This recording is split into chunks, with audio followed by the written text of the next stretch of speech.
اور حضرت داؤد علیہ السلام نے جالوت کو قتل کیا، اور اللہ تعالیٰ نے ان کو ملک اور حکمت اور علم بھی جتنا چاہا دیا، اور اگر اللہ تعالیٰ بعض لوگوں کو بعض لوگوں سے دفع نہ کرتا تو زمین میں فساد پھیل جاتا، لیکن اللہ تعالیٰ دنیا والوں پر بڑا فضل و کرم کرنے والا ہے۔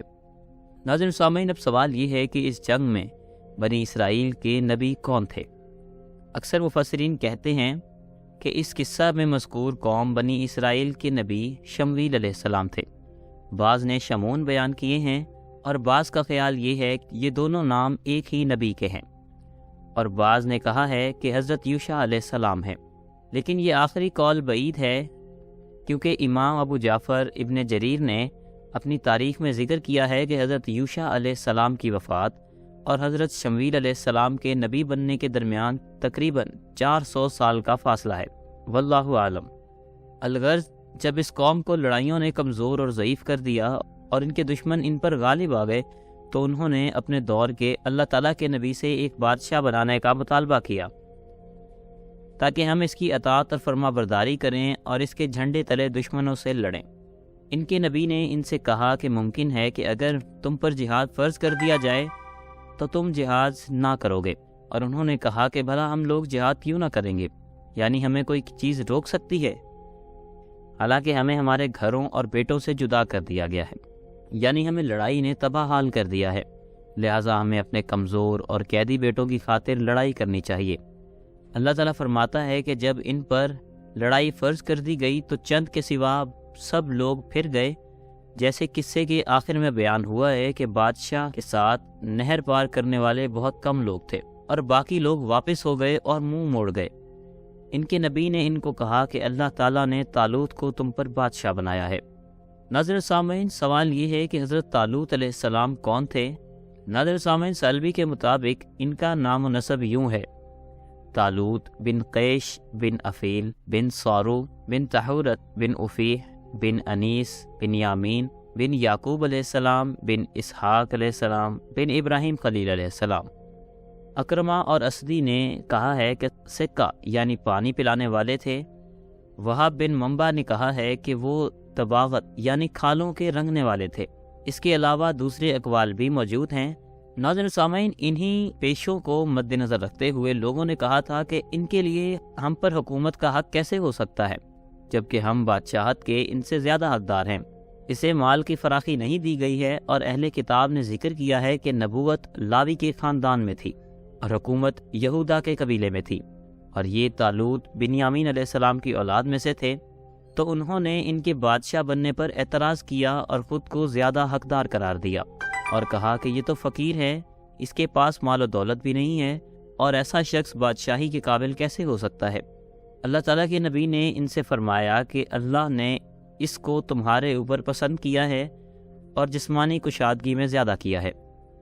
اور یہ بھی کہا گیا ہے کہ اللہ تعالیٰ نے حضرت شمویل علیہ السلام کی طرف وحی کی کہ بنی اسرائیل میں سے جس کا قد اس کی لاٹھی کی لمبائی کے برابر ہوگا اور جب آپ کے پاس آئے گا تو سینگ جوش مارنے لگ جائے گا، جس میں القدس کا تیل ہے، تو وہ ان کا بادشاہ ہوگا۔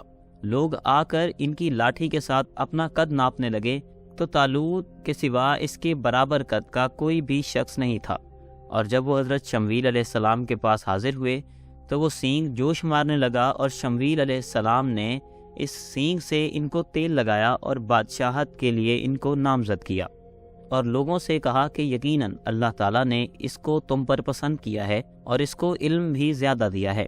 اور بعض کہتے ہیں کہ اس کو جنگوں اور لڑائیوں کا تجربہ تھا۔ بعض لوگ یہ بھی کہتے ہیں کہ عمومی طور پر اس کے پاس علم زیادہ تھا کہ جسمانی تنومند، صحت مند، قد کاٹ والا اور خوبصورت نوجوان تھا۔ قرآن پاک کے الفاظ سے معلوم ہوتا ہے کہ اس وقت اللہ کے نبی کے سوا باقی سب سے زیادہ علم والا یہی تھا۔ اللہ تعالیٰ جس کو چاہتا ہے بادشاہت دے دیتا ہے، کیونکہ حکم بھی اسی کا ہے اور مخلوق بھی اسی کی ہے، اور اللہ تعالیٰ علم والا اور کشادگی والا ہے بے شک۔ اور ان کو ان کے نبی نے کہا کہ اس کی بادشاہت کی نشانی یہ ہے کہ تمہارے پاس صندوق آئے گا جس میں تمہارے رب کی طرف سے تمہارے لیے سکینت ہوگی، اور آل موسیٰ اور آل ہارون علیہ السلام کا باقی ماندہ ترکہ اس صندوق میں ہوگا، اور اس صندوق کو فرشتے اٹھا کر لائیں گے۔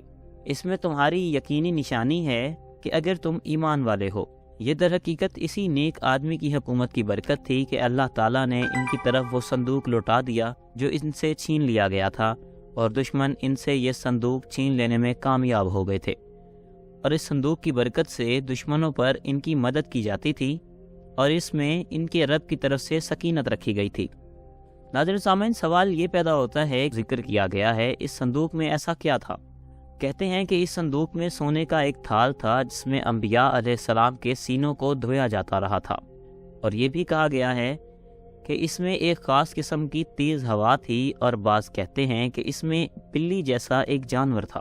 جب وہ لڑائی کے دوران چیختا تھا تو بنی اسرائیل والوں کو یقین ہو جاتا تھا کہ اب اللہ تعالیٰ کی نصرت اور مدد نازل ہوگی، اور آل موسیٰ اور آل ہارون علیہ السلام کے باقی ماندہ چیزوں سے مراد تختیوں کے ٹکڑے ہیں، اور کچھ من تھا جو ان پر تیا کے مقام پر اترتا رہا تھا۔ تمہاری نظروں کے سامنے فرشتے اسے اٹھا کر لائیں گے تاکہ یہ اللہ تعالیٰ کی نشانی ثابت ہو اور میری کہی گئی بات پر کھلی دلیل ہو، اور اس نیک آدمی کے تم پر بادشاہ بننے کی علامت ہو۔ اس لیے اللہ تعالیٰ نے فرمایا کہ اس میں تمہارے لیے نشانی ہے کہ اگر تم ایمان والے ہو تو۔ مورخین کہتے ہیں کہ جب عمالقہ قوم نے اس صندوق پر قبضہ کیا تو اس میں سکینت اور برکت والی چیزیں تھیں، اور یہ بھی کہا گیا ہے کہ اس میں تورات بھی تھی، تو انہوں نے اپنے علاقے کے ایک بت کے نیچے اس صندوق کو رکھ دیا، اور جب صبح ہوئی تو دیکھا جاتا ہے کہ یہ صندوق اس بت کے اوپر پڑا ہوا تھا۔ انہوں نے اٹھا کر پھر سے اس بت کے نیچے اس صندوق کو رکھ دیا، اور جب صبح ہوئی تو پھر سے یہ صندوق اسی بت کے اوپر پڑا ہوا تھا۔ تو اس بات کے ظاہر ہونے سے لوگ سمجھ گئے کہ یہ معاملہ اللہ تعالیٰ کی طرف سے ہے۔ پھر انہوں نے اسے اپنے شہر سے نکال دیا اور کسی اور بستی میں رکھ دیا۔ پھر ان کی گردنوں میں ایک ایسی بیماری پھیلنا شروع ہو گئی کہ جب اس کا سلسلہ لمبا ہوا تو انہوں نے اس صندوق کو ایک بیل گاڑی میں رکھا اور 2 بیلوں کو آگے باندھ کر ان کو ہانک دیا کہ فرشتے ان کو چلا کر اور بنی اسرائیل کی ایک جماعت کے پاس لے آئے، اور وہ اسے دیکھ رہے تھے کہ جیسا ان کے نبی نے ان کو خبر دی تھی۔ ناظرین، اب اللہ ہی بہتر جانتا ہے کہ فرشتے اس کو کیسے لائے۔ ظاہر تو یہی ہے کہ فرشتے اس کو خود اٹھا کر لائے تھے، اگرچہ پہلی بات بہت سے مفسرین نے کی ہے۔ جب طالوت علیہ السلام اپنے لشکر والوں کو لے کر الگ ہو گئے تو انہوں نے کہا کہ اللہ تعالیٰ تمہیں ایک نہر کے پاس سے آزمائے گا کہ جس نے اس نہر سے پانی پی لیا وہ میرا نہیں ہے، جس نے پانی نہ پیا وہ میرا ہے، سوائے اس کے کہ جو صرف اور صرف ایک چلو پانی پیے۔ حضرت ابن عباس رضی اللہ تعالیٰ عنہ اور دیگر مفسرین نے بیان کیا ہے کہ اس نہر سے مراد دریائے اردن ہے، اور اسی کا نام شریعت تھا۔ طالوت کا اپنے لشکریوں کو اس دریا سے پانی نہ پینے کا حکم اللہ تعالیٰ کے نبی کے حکم سے تھا، اور نبی کا حکم اللہ تعالیٰ کے حکم سے ہوتا ہے۔ گویا ان کو اللہ تعالیٰ نے آزمایا تھا۔ طالوت علیہ السلام نے کہا کہ جو اس نہر سے پانی پیے گا وہ میرے ساتھ جنگ میں شریک نہ ہوگا، اس سے پانی نہ پینے والا ہی صرف میرے ساتھ آئے۔ ہاں، ہاتھ کے ساتھ چلو لے لینا اور بات ہے، یعنی اس بات میں کوئی حرج نہیں۔ اللہ تعالیٰ فرماتے ہیں کہ تھوڑے لوگوں کے سوا سبھی لوگوں نے پانی پی لیا۔ ناظرین سامعین، اب یہاں پر سوال یہ پیدا ہوتا ہے کہ جب سب کے سب لوگوں نے پانی پی لیا اور تھوڑے سے لوگ ہی باقی رہ گئے تو اس لشکر کی کل تعداد کتنی تھی؟ سعدی فرماتے ہیں کہ لشکر کی کل تعداد تقریباً 80,000 تھی۔ 76,000 لوگوں نے پانی پی لیا اور صرف 4,000 لوگوں کا ہی لشکر باقی رہ گیا۔ حضرت برہ بن عازب سے مروی ہے اور وہ فرماتے ہیں اصحاب محمد صلی اللہ علیہ وسلم بیان کرتے ہیں کہ اصحاب بدر کی تعداد اصحاب طالوت کے برابر تھی جو اس کے ساتھ نہر پار کر گئے تھے۔ یاد رہے کہ اصحاب بدر کی تعداد کل 313 تھی، اور یہ نہر عبور کرنے والے 310 سے کچھ زیادہ تھے۔ اس لحاظ سے سعدی کا قول محل نظر ہے، کیونکہ بیت المقدس کی سرزمین میں لڑنے والے لشکر کا 80,000 کی تعداد میں جمع ہونا ممکن نظر نہیں آتا۔ واللہ عالم۔ اللہ تعالیٰ فرماتے ہیں کہ جب اس نے اور اس کے ساتھ ایمان والوں نے اس نہر کو عبور کر لیا تو انہوں نے کہا کہ ہمارے اندر جالوت اور اس کے لشکر کے ساتھ لڑنے کی طاقت نہیں ہے، یعنی انہوں نے ان کی قوت اور لشکر کی کثرت تعداد کے مقابلے میں اپنے آپ کو کمزور اور تعداد میں کم خیال کیا۔ اسی دوران اللہ تعالیٰ سے ملاقات کا یقین رکھنے والوں نے کہا کہ بارہا ایسا ہوا ہے کہ چھوٹی جماعتیں اللہ تعالیٰ کے حکم سے بڑی بڑی جماعتوں پر غالب آئی ہیں، اور اللہ تعالیٰ صبر کرنے والوں کے ساتھ ہے۔ یعنی شاہ سواروں نے ان کو ثابت قدمی کی تلقین کی، اور وہ شاہ سوار بھی ایمان والے، یقین والے تھے، اور وہ جنگ و جدال اور تلوار زنی پر صبر کرنے والے تھے۔ جب وہ جالوت اور اس کے لشکر کے سامنے آئے تو انہوں نے اللہ تعالیٰ سے دعا کی کہ اے ہمارے پروردگار، ہم پر صبر ڈال دے، ہمیں ثابت قدم رکھ، اور ہمیں کافر قوم پر مدد فرما، اور ہماری کافر قوم پر مدد فرما۔ یعنی انہوں نے اللہ تعالیٰ سے دعا کی کہ وہ صبر کے ساتھ ہمیں ڈھانپ لے تاکہ ہمارے دل مضبوط ہو جائیں اور پریشانی میں مبتلا نہ ہو جائیں، اور میدان جنگ میں ہمارے قدم مضبوطی سے جما دے اور دشمنوں کے خلاف ہماری مدد فرما۔ اللہ تعالیٰ نے ان کی دعا قبول فرمائی اور ان کی رغبت اور چاہت پوری کر دی۔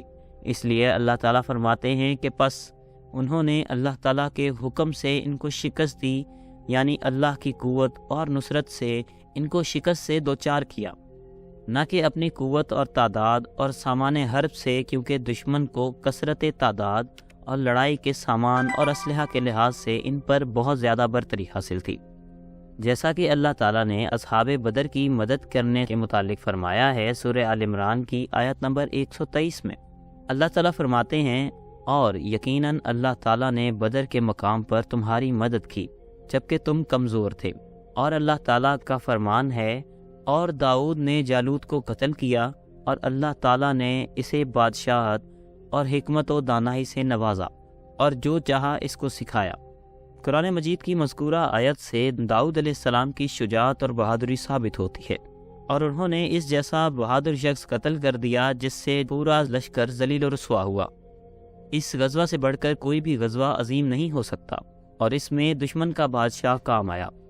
اس وجہ سے بہت سا سامان غنیمت ہاتھ آیا، اور بڑے بڑے بہادر اور جری لوگ قید ہو گئے، اور ایمان کا کلمہ بتوں پر غالب آیا، اور اللہ تعالیٰ کے ولی اس کے دشمن کے سامنے سرخرو ہوئے، اور دین حق باطل پر غالب آیا۔ صدی نے رائے بیان کی ہے کہ داؤد علیہ السلام اپنے 13 بھائیوں میں سے سب سے چھوٹے تھے۔ دراصل داؤد علیہ السلام نے بنی اسرائیل کے بادشاہ کو سنا کہ وہ جالوت اور اس کے لشکر کو قتل کرنے پر ابھار رہا تھا۔ جس نے جالوت کو قتل کیا، میں اس کو اپنی بیٹی کا نکاح دوں گا اور اپنی بادشاہت میں شریک کر لوں گا۔ اور حضرت داؤد علیہ السلام اپنی غلیل کے ساتھ زبردست انداز سے پتھر پھینکتے تھے۔ وہ بنی اسرائیل کے ساتھ چل رہے تھے کہ ایک پتھر نے آپ کو آواز دی کہ مجھے پکڑ لو، میرے ساتھ تم جالوت کو قتل کرو گے۔ آپ نے اسے پکڑ لیا تو پھر دوسرے پتھر اور تیسرے پتھر نے بھی آواز دی کہ آپ نے ان تینوں پتھروں کو پکڑ لیا اور اپنے تھیلے میں ڈال لیا۔ جب دونوں لشکر آمنے سامنے ہوئے تو جالوت نے آگے بڑھ کر اپنا مد مقابل طلب کیا۔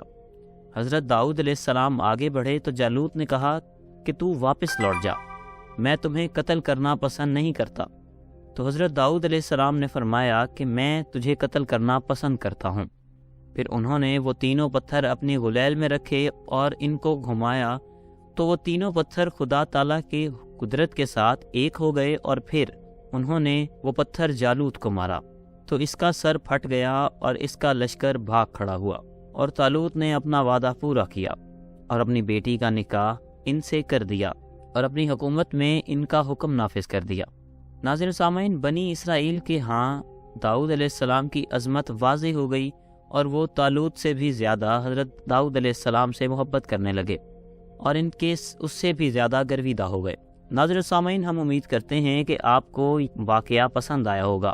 اگر آپ کو یہ ویڈیو اچھی لگی اور آپ چاہتے ہیں کہ ایسی مزید ویڈیوز اور اسلامی واقعات آپ کے ساتھ شیئر کی جائیں تو آپ ہمارے چینل کو سبسکرائب ضرور کریں، اور ساتھ ہی دیے گئے بیل کے بٹن پر کلک کر دینے سے ہماری ہر نئی آنے والی ویڈیو کی اپڈیٹ آپ تک وقتاً فوقتاً پہنچتی رہے گی۔ ناظرین سامعین، مزید اچھی ویڈیوز کے لیے ہمارے چینل کو دیکھتے رہیے، اور ایسی ویڈیوز کو اپنے دوستوں کے ساتھ ضرور شیئر کیا کریں۔ ہم آپ کے ساتھ حاضر ہوں گے مزید ایسی فائدہ مند اور انفارمیٹیو ویڈیوز لے کر۔ جب تک کے لیے ہمیں دے اجازت، اللہ حافظ۔